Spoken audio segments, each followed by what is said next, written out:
इतिहासकारों के अनुसार मगध साम्राज्य ने भारत में 684 ईसा पूर्व 320 ईसा पूर्व तक शासन किया था। वहीं मगध साम्राज्य पर 3 राजवंशों ने 544 ईसा पूर्व से 322 ईसा पूर्व तक शासन किया था। इनमें पहला हर्यक राजवंश, दूसरा शिशुनाग राजवंश और तीसरा नंद वंश।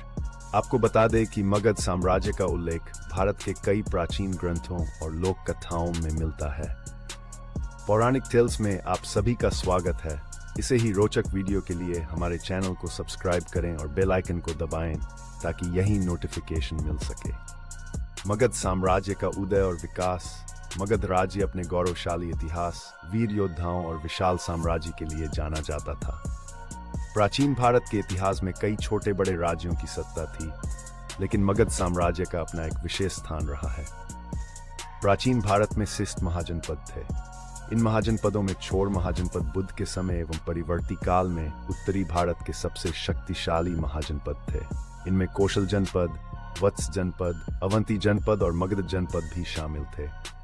मगध जनपद इन चारों जनपदों में भी सबसे अधिक शक्तिशाली माना जाता था। इसके अलावा मगध साम्राज्य ने अपने विशाल और प्राचीन स्तंभों, शेर सिंहासन, स्तूपों की रेलिंग और अन्य विशाल मूर्तियों के साथ दुनिया का ध्यान अपनी ओर आकर्षित किया था।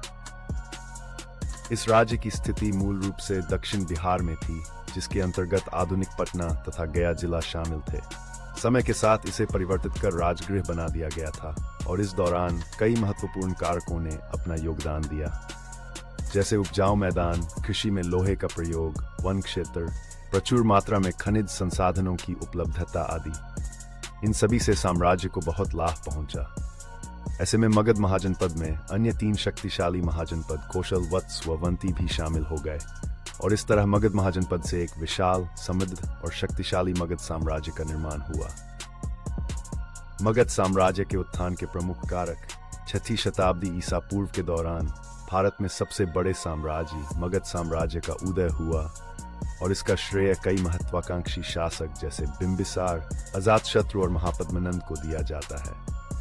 इन शासकों ने साम्राज्य का विस्तार करने और इसे मजबूत बनाने के लिए सभी उचित साधनों का इस्तेमाल किया। इसके अलावा मगध की भौगोलिक व राजनीतिक स्थिति के कारण भी प्रतिष्ठा बढ़ी। मगध के उत्थान के प्रमुख कारकों की जानकारी निम्नलिखित है।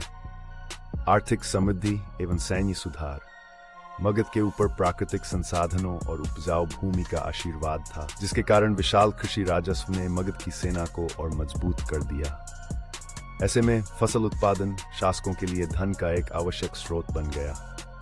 मगध शासकों ने अपनी विशाल सेनाओं में क्षत्रियों को योद्धाओं के रूप में भर्ती किया और लोहे की नोक वाले तीर, घुड़सवार सेना और नए हथियारों की शुरुआत की। शासकों द्वारा राजनीतिक केंद्रीकरण। मगध साम्राज्य पर बिंबिसार, अजातशत्रु, शिशुनाग और नंदों जैसे सक्षम शासकों ने साम्राज्य के उत्थान और विस्तार में अपना अहम योगदान दिया और इसके साथ ही छोटे छोटे राज्यों को अपने नियंत्रण में ले लिया। इससे राज्य के विस्तार में और सहायता मिली। बौद्ध धर्म का प्रभाव। मगध साम्राज्य ने जैन धर्म और बौद्ध धर्म के विकास में एक महत्वपूर्ण भूमिका निभाई थी। मगध के शासकों ने इन दोनों धर्मों को अपनाया, जिससे दोनों धर्मों का प्रचार प्रसार हुआ एवं ग्रंथों और स्तूपों का निर्माण किया गया। मगध साम्राज्य की कला और संस्कृति। मगध पूर्वी भारत का एक प्राचीन साम्राज्य था, जिसमें बिंबिसार, अजातशत्रु और उदयन जैसे महान शासकों ने शासन किया और जैन धर्म, बौद्ध धर्म को बढ़ावा दिया। यहाँ वैदिक देवताओं की पूजा नहीं की जाती थी, बल्कि संयम और ध्यान का अभ्यास किया जाता था। मगध साम्राज्य के प्रमुख वंश एवं उनके शासक हर्यक वंश, शिशुनाग वंश, नंद वंश। इसके बारे में मुझे जानने के लिए मगध साम्राज्य भाग 2 का इंतजार करना होगा, जो हमारी अगली वीडियो में हम विस्तार में बताएंगे। वीडियो पसंद आए तो लाइक करें और हमारे चैनल को सब्सक्राइब करें।